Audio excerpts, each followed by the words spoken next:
E a PEC das drogas também foi tema de um jantar entre ministros do STF e o presidente Lula. Nesse encontro, os ministros do Supremo Tribunal Federal aproveitaram para pedir diretamente ao presidente Lula uma reação justamente a isso que a gente tem tratado aqui no começo dessa edição, os ataques vindos de integrantes do Congresso Nacional à Corte. Essa é uma apuração da âncora Raquel Landim, que está no site da CNN Brasil. O encontro ocorreu na casa de Gilmar Mendes, na segunda-feira, e contou com a presença de Flávio Dino, Cristiano Zanin e Alexandre de Moraes, todos ministros do Supremo Tribunal Federal. Já o presidente estava acompanhado do ministro da Justiça e ministro aposentado do STF, Ricardo Lewandowski, assim como do advogado-geral da União, Jorge Messias. Segundo apurou a CNN, os ministros disseram ao presidente que reconhecem a necessidade de pragmatismo e de foco na agenda econômica, mas se queixaram de que conflitos que são do governo acabam sendo colocados na conta do Supremo.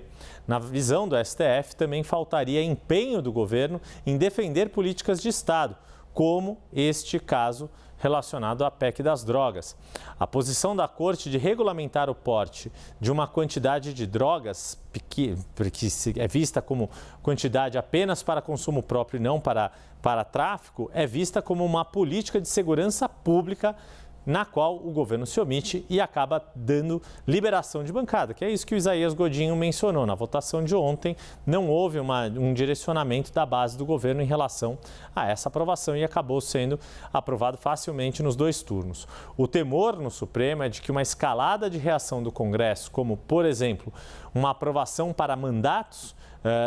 para os ministros, acabe ocorrendo. Essa situação se agravou com a crise entre o presidente da Câmara, Arthur Lira, e o ministro das Relações Institucionais, Alexandre Padilha. Ou seja, tudo acaba ficando conectado neste momento em que o governo tem dificuldades de articular sua base no Congresso para defender as suas pautas. Muitas vezes isso acaba batendo na conta do Supremo e o Supremo acaba ficando como ele o principal responsável por esse conflito, mas na verdade o que a gente percebe é um avanço ali dos poderes do Congresso Nacional. Por isso é mais um motivo para a gente chamar os nossos analistas aqui. Deixa eu ver quem vai vir comigo. Theo Cury e a Larissa Rodrigues, ou pelo menos o Theo Cury. Vem o Theo Cury comigo para a gente fazer de novo, Theo, esta mobilização de uma parte expressiva. A gente está falando de 4 ministros do Supremo Tribunal Federal entre os 11, que se queixando de que muitas vezes a conta bate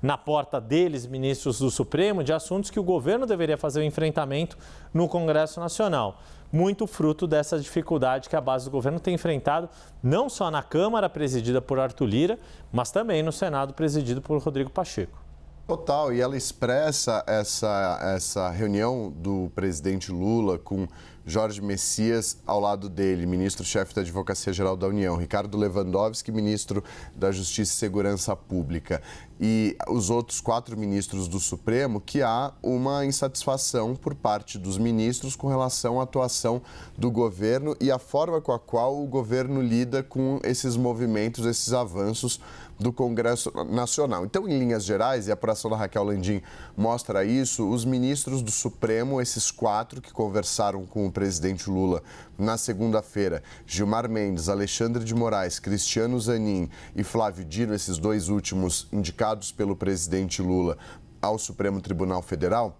o que eles dizem, de acordo com essa apuração da Raquel Landim, é que o governo não está se movimentando muito, não está entrando muito em campo para impedir avanços do Congresso com relação ao Supremo Tribunal Federal, casando muito com o que a gente vinha falando ali no começo do jornal, até porque tudo isso anda junto e esses descontentamentos, inclusive na articulação e na relação política, respingam e trazem prejuízo para essa relação institucional que envolve também o Supremo Tribunal Federal. Então, em meio a uma não tomada de decisão do Congresso com relação a alguns assuntos, com o avanço de temas que o Congresso acha que deveriam ser tratados na Câmara e no Senado,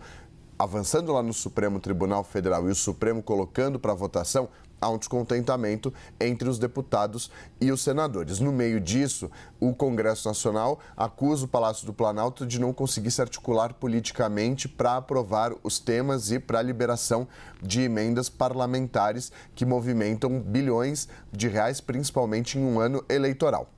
Então, no meio do caminho, com esses avanços do Congresso, insatisfeito com o Planalto, insatisfeito com o Supremo, ele quer pautar assuntos que podem prejudicar e mexer na estrutura e nas atribuições do Supremo, e o Supremo cobra que o governo tome a frente e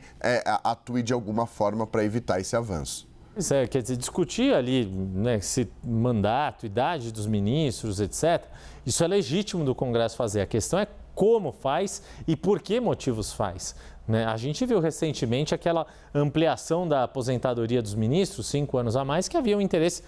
estritamente político, sem se dar conta, né, Theo, do quanto que esses 5 anos a mais para os ministros naquele momento poderia fazer sentido, mas agora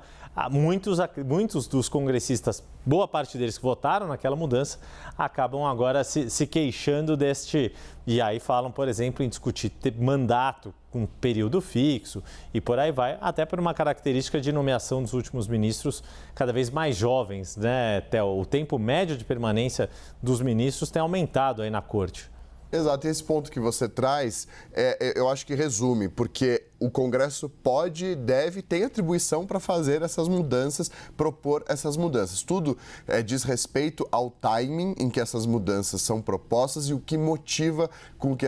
essas mudanças avancem ali no Congresso Nacional. Isso fez com que houvesse trocas de farpas públicas entre o presidente do Senado Federal, o senador Rodrigo Pacheco, presidente do Congresso, e o presidente do Supremo Tribunal Federal, o ministro Luiz Roberto Barroso, que disse que nem em períodos da ditadura brasileira houve mudanças no funcionamento do Supremo Tribunal Federal, como quer propor o Congresso Nacional em meio ao acirramento dos ânimos dessa tensão institucional entre esses dois poderes. Então, obviamente, cabe ao Congresso fazer essas mudanças, mas é importante ver o que tem por trás, o que motiva e o timing dessa proposta de mudanças no Supremo Tribunal Federal e em suas atribuições. Por hora, até o Cury, a gente volta a conversar já, porque todo